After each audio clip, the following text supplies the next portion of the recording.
Hi there, welcome to this next video from Howard Piano Industries. I'm Steve Howard, and we're here going to be talking today about tuning hammer technique, and specifically about the bending and twisting of tuning pins in a piano when we go to tune it, and some techniques that you can use to try to minimize the bending and the twisting that they talk about that tuning pins do when you go to tune a pin. Now we talk about bending and twisting on a tuning pin. When we talk about bending, and some you might think, well, it's a steel pin. How can it bend and twist and move? Because it's a fairly rigid thing. But it does. And because when you're tuning a piano, the pitch is changed by very, very small incremental movements that, any slight amount of bend or twist in the tuning pin is going to affect, the tuning itself. So we try to minimize that as much as we can. Now, when we talk about bending, bending is taking the top of the pin and either bending it front to back or side to side. Okay, now because the string goes off the end, off the back end of the tuning pin, the bending is going to most affect the pitch if it's bent either forward or backwards. Okay, it's not really affected if it's bent side to side, or at least a minimal amount, like it is front to back, and so that helps us understand the why of where the tuning hammer should be positioned when you're tuning. Okay, if we were to put the tuning hammer in this position, okay, and if you think about if we were to, if we pull it this way, it's going to pull the pitch up. If we push it that way, it's going to lower the pitch.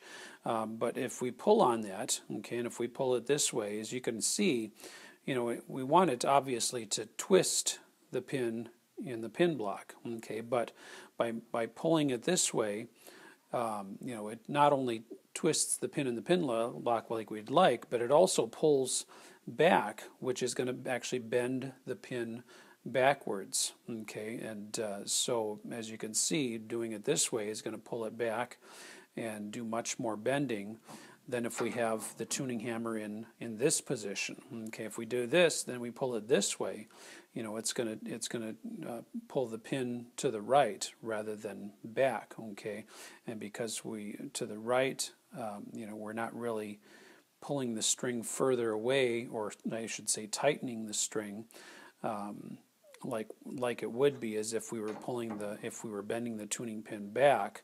That minimizes the amount of effect, or the effect the bending has on the pitch. I mean, you're still going to have the same amount of bending basically in the pin, but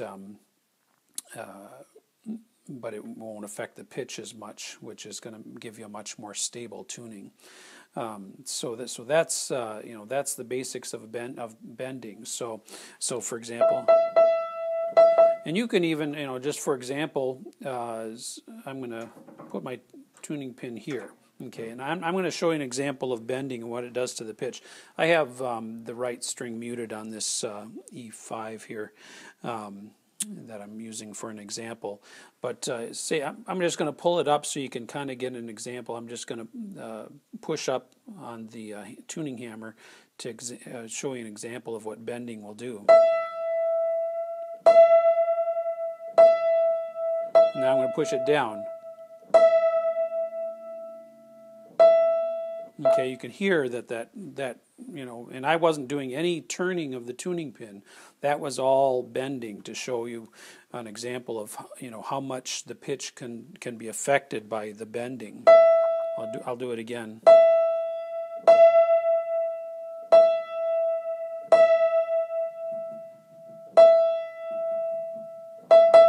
So, so that's an example of, you can see, or hear, I should say, the effect that bending has on the tuning pin.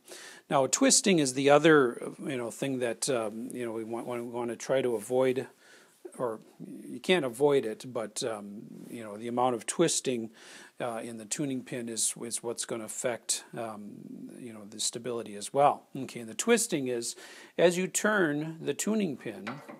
Okay, because the pin is going down, you know, goes down through the plate and into the pin block, which is made of wood.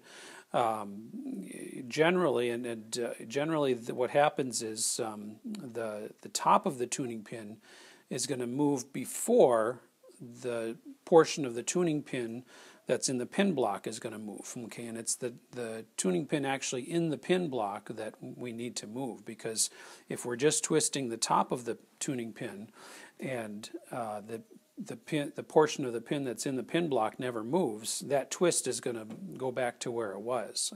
You know, so it won't be a stable tuning. So our goal is to get the pin in the pin block moved. Okay, now the amount of twist that a tuning pin goes through will, you know, primarily depend on how tight the tuning pin is in the hole. Okay, now this piano, the tuning pins are quite tight, probably tighter than average. It was recently restrung in the last couple of years, and so the tuning pins are quite tight on it. So we're going to get a lot more twisting.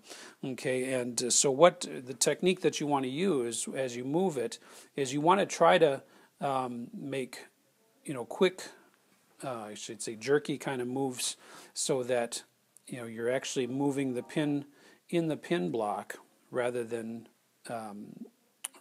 just twisting, and you know, doing smooth movements with your tuning hammer is going to cause more twisting, you know, than short, quick, fast movements of the tuning pin.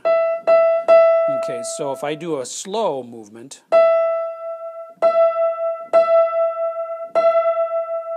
you can hear here it's. Let me go back to unison again.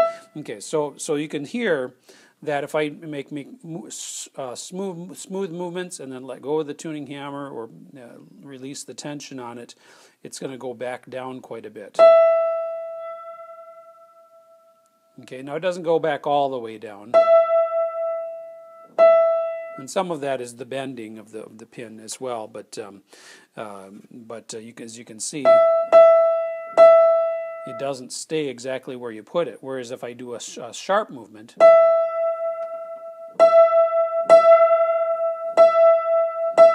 it still goes down some, but that's going to be much more likely to move the tuning pin in the pin block than the smooth, you know, gradual movement.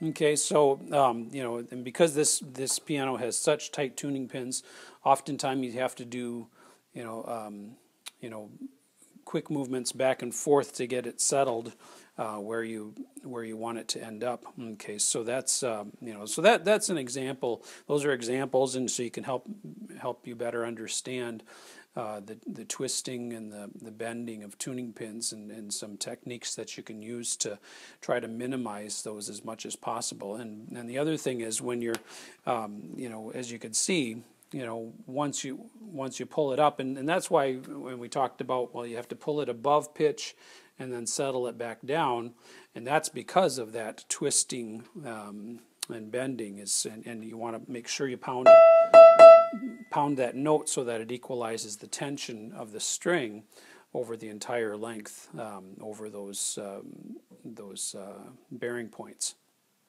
So those are some things that hopefully will help you with your tuning lever technique. You know, if you find yourself with, you know, tunings that aren't real stable, you know, that's something to keep in mind that may help you improve, you know, the stability of your tunings and how long that they stay in tune. But feel free to let us know if you have any questions. Our website is howardpianoindustries.com.